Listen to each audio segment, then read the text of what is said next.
Hello everyone, कैसे हो आप सब। आई होप सब अच्छे होंगे। मैं भी बहुत बढ़िया हूँ। तो आज हम करने वाले हैं हिस्ट्री की 13वीं क्लास, जो कि है लोधी वंश। पिछली क्लास में हमने सैयद वंश को पढ़ लिया था। आज हम लोधी वंश को पढ़ने वाले हैं, जो दिल्ली सल्तनत का अंतिम वंश था। ठीक है, तो इसका शासनकाल था 1451 से 1526 तक। और जो लोधी वंश है उसका संस्थापक था बहलोल लोधी, और बहलोल लोधी का 1451 से 1489 तक शासनकाल था इसका, 38 ईयर्स तक।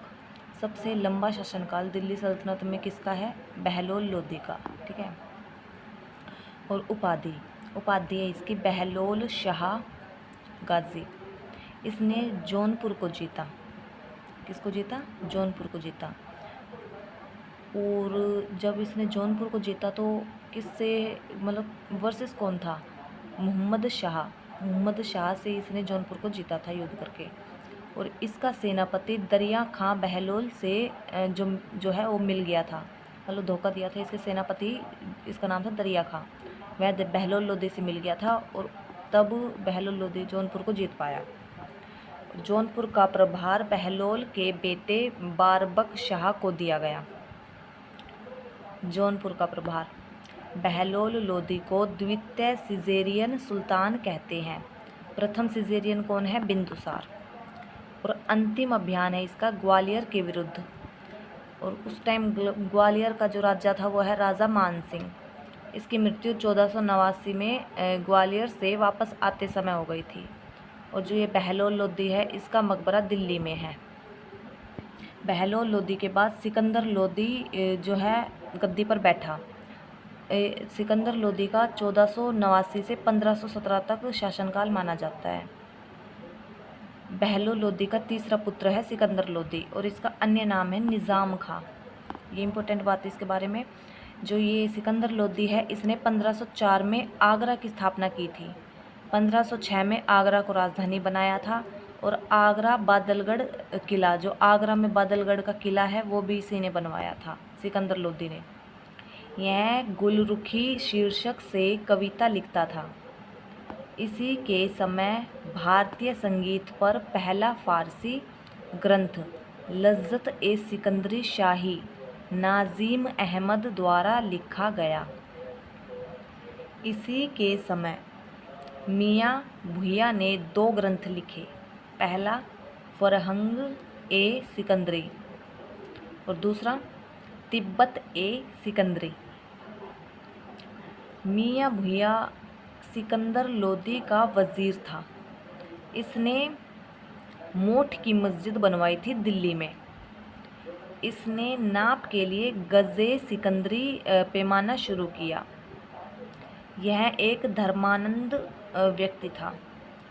पीरों एवं संतों की मज़ारों पर जाने से रोक लगा दी इसने। गंगा यमुना स्नान पर रोक लगा दी कि अब कोई गंगा यमुना में स्नान नहीं करेगा। मुहर्रम में ताज़िए निकालने बंद कर दिए। गले की बीमारी के कारण सिकंदर लोधी की मृत्यु हो गई। इसका मकबरा है लोधी गार्डन, जो कि दिल्ली में है। सिकंदर लोधी के समकालीन हैं गुरु नानक, इसकी बुक है जपूजी। और कबीरदास, इसकी बुक है साखी शब्द रमेनी। और राणा सांगा भी इसके समकालीन था। बहलोल लोधी के बाद जो है इब्राहिम सिकंदर लोधी आया। सिकंदर लोधी के बाद इब्राहिम लोधी आया। ठीक है, इब्राहिम लोधी का शासनकाल था 1517 से 1526 तक। इसने ग्वालियर को जीता था।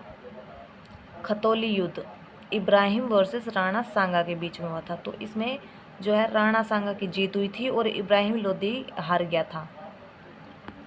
पानीपत का प्रथम युद्ध, ये बहुत इम्पोर्टेंट है, बहुत ज़्यादा। ये किस किस के बीच हुआ था? इब्राहिम वर्सेस बाबर के बीच में। इब्राहिम लोधी युद्ध भूमि में मारा गया था। इब्राहिम लोधी युद्ध भूमि में मारा गया था। दिल्ली सल्तनत का अंतिम शासक कौन है? वो है इब्राहिम लोधी, और इसका मकबरा पानीपत में है। तो ये थी हमारी 13वीं क्लास। अगर आपको ये क्लास अच्छी लगी हो तो लाइक, सब्सक्राइब और शेयर ज़रूर करना। और अगर आपको इनकी PDF चाहिए एक बार और रिवाइज़ करने के लिए, तो आप हमारे डिस्क्रिप्शन में लिंक दिया हुआ है टेलीग्राम का, उसको आप ज्वाइन कर सकते हैं। तो जाके जल्दी से ज्वाइन कर लीजिए और वहाँ से आपको सारी PDF मिल जाएंगी हर सब्जेक्ट के, जो भी आपको चाहिए, जैसे हिस्ट्री, पॉलिटी, स्टैटिक, इन तीनों की, ये तीनों की सीरीज़ अभी चली हुई है। बाकी सब्जेक्ट्स की उसके इनके बाद चलेगी, जब ये ख़त्म हो जाएंगे तो उनकी PDF भी उस टाइम डाल दी जाएगी। Thank you.